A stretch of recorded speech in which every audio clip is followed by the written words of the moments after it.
Halo, perkenalkan nama saya Nabila Safli, NIM 102.18029.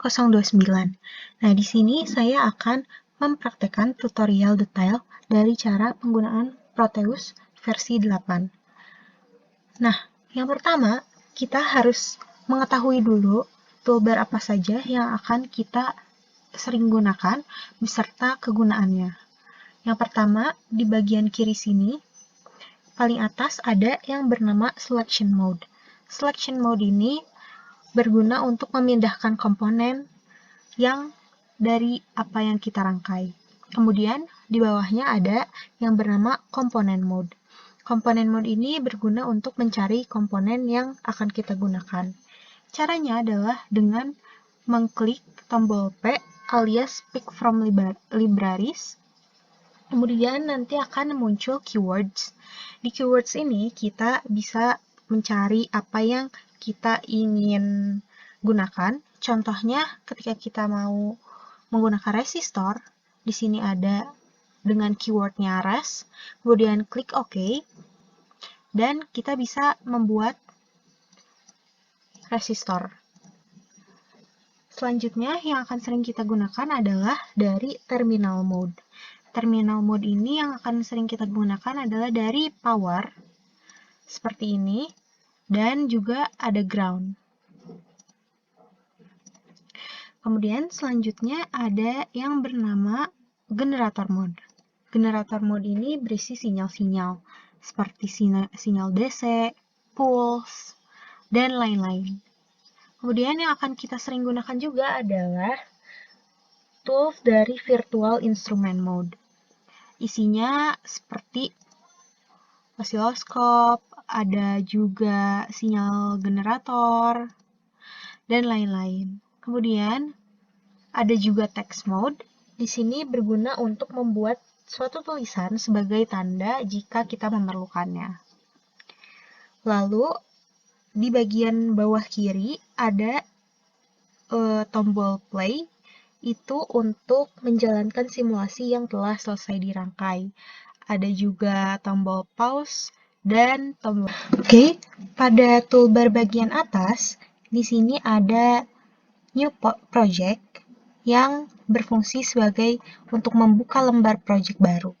Kemudian yang kedua ada Open Project, gunanya untuk membuka project yang telah dibuat sebelumnya. Sebelahnya ada Save Project, di sini untuk menyimpan simulasi yang telah kita buat. Di sini selanjutnya ada Toggle Grid. Nah, di sini itu untuk mengubah background. Contohnya seperti dari titik-titik menjadi kotak, menjadi kosong, gitu. Kemudian ada juga Center at Cursor. Ini itu gunanya untuk menggeser lembar kerja kita. Di sebelahnya ada tool zoom in, zoom out, zoom to view untuk menampilkan seluruh yang ada di dalam kotak biru. Terus ada zoom to area, ini untuk memperbesar bagian tertentu. Terus ada undo, redo, cut, copy, paste. Di atasnya lagi ada tombol file. Di sini itu isinya ada new project, open project, save, close, import image, export, dan sebagainya. Di edit ada undo dan redo, copy to clipboard. Kemudian pada view ada toggle, ada snap. Snap ini berguna untuk mengatur jarak antar komponen yang kita buat. Contohnya begini. Terus pada tool ada design. Graph ini untuk membuat grafik. Debug, library, template, system. Nah, pada sistem ada yang dinamakan set sheet size. Ini itu untuk merubah ukuran dari kotak biru ini. Kemudian ada help. Lalu untuk mencetak rangkaian yang telah kita buat, itu ada dua cara. Yang pertama, kita bisa menggunakan print design atau bisa juga dengan cara mengekspornya menjadi PDF. Nah, tadi sudah dijelaskan bagaimana toolbar yang ada pada ISIS. Kemudian sekarang kita akan membahas toolbar apa aja yang akan sering kita gunakan pada Ares. Pada dasarnya, isinya mirip dengan tool ISIS. Contohnya, di bagian kiri sini, paling atas ada Selection Mode, ada Component Mode, kemudian di bawahnya ada Package Mode. Package Mode ini adalah sama seperti Component Mode pada ISIS, yaitu untuk mencari komponen elektronika pada Ares di sini. Contohnya, kita akan menggambar resistor. Nah, dapat dibuat seperti ini. Kemudian selanjutnya ada track mode. Track mode ini gunanya untuk membuat jalur pada PCB yang akan dibuat. Seperti ini. Selanjutnya ada round through hole pad mode. Di sini itu adalah untuk mengganti kaki komponen menjadi lebih kecil atau lebih besar. Seperti ini contohnya. Nah, atau bisa juga kita gunakan sebagai sumber supply. Begitu. Juga ada square through hole pad mode dan dial pad mode, ini hanya berbeda bentuknya saja.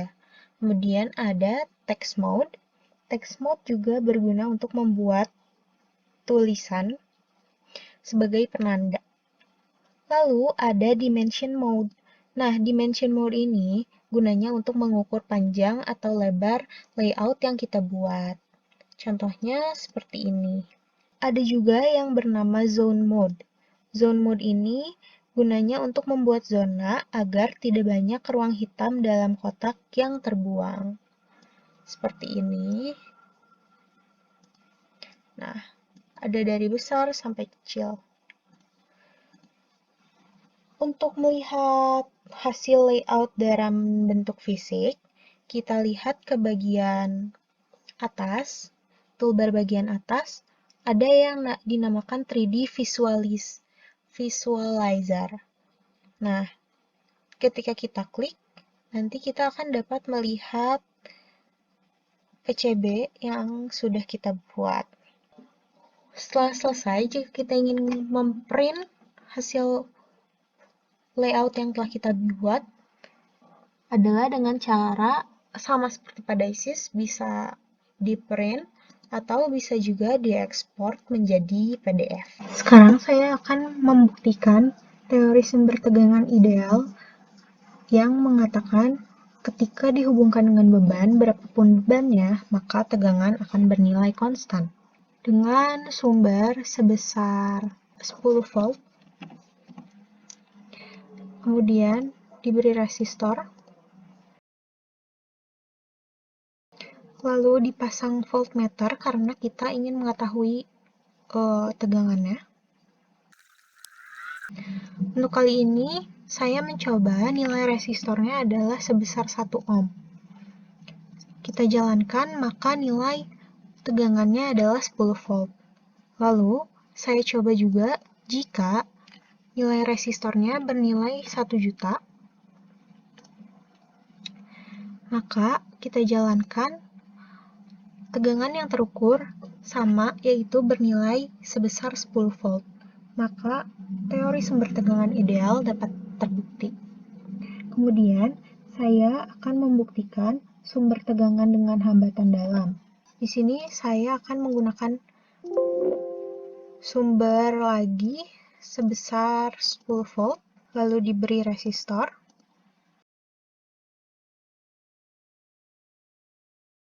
Lalu kita pasang voltmeter karena mau mengetahui tegangan. Saya pasang RS-nya sebesar 1 ohm dan RL-nya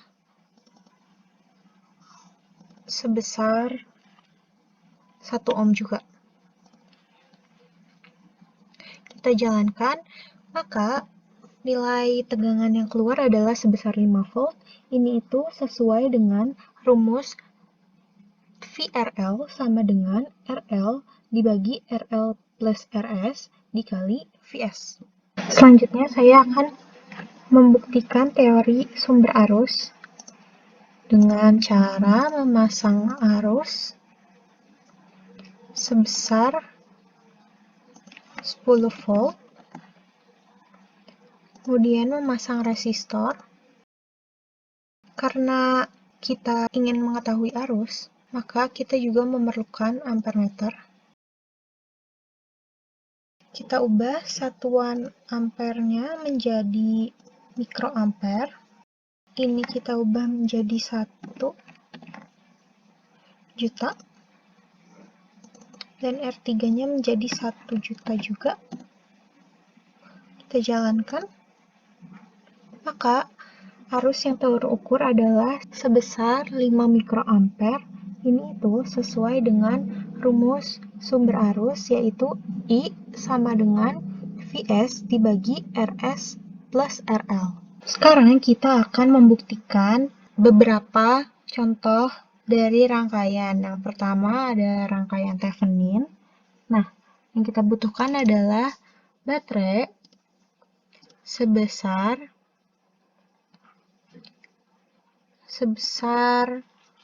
72 volt, kemudian beberapa resistor. Untuk resistor 3 kita rotate seperti ini, lalu resistor 1 itu nilainya 6 kilo ohm, resistor 2 nilainya 4 kilo ohm, resistor 3 nilainya 3 kilo ohm. Kemudian kita pilih selection mode, lalu hubungkan jalur dari rangkaian yang akan kita buat.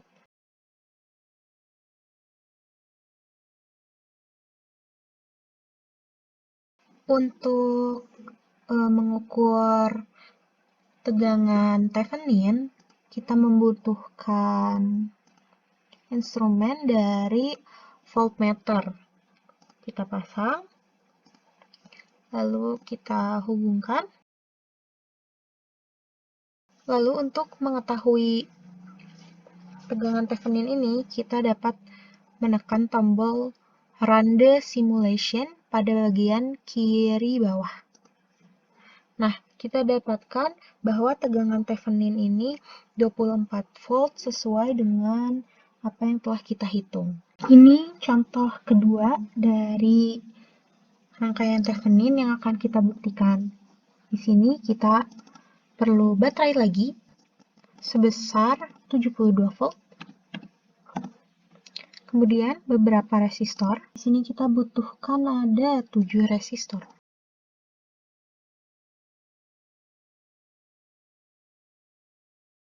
R1 adalah 2 kilo ohm.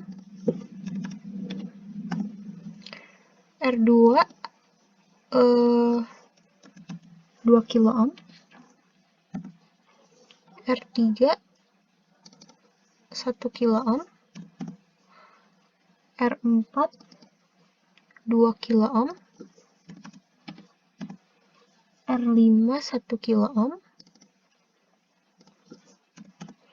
R6 2 kilo ohm.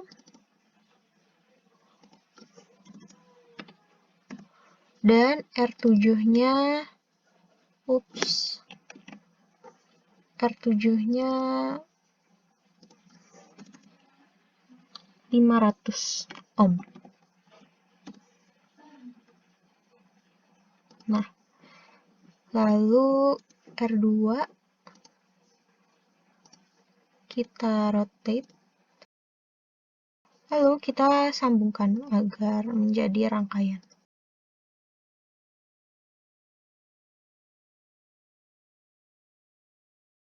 Nah, kita juga membutuhkan desa voltmeter untuk mengetahui berapa besar tegangan Thevenin ya.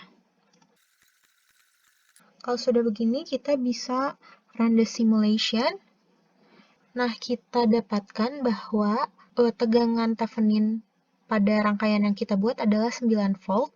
Ini sama hasilnya dengan dari rangkaian yang telah kita hitung menggunakan rumus. Sekarang saya akan membuktikan nilai arus beban pada rangkaian setara Thevenin sesuai dengan apa yang telah dihitung. Seperti biasa, yang kita butuhkan adalah kali ini baterai sebesar 12 volt, kemudian beberapa resistor. R1 itu bernilai 12 kilo ohm, R2-nya itu 6 kilo ohm, dan R3-nya sebesar 8 kilo ohm. Kemudian kita juga membutuhkan RL. RL di sini nanti kita variasikan nilainya. Lalu kita juga membutuhkan, karena kita mau mengukur arus, maka kita membutuhkan ampere meter. Lalu kita hubungkan rangkaiannya.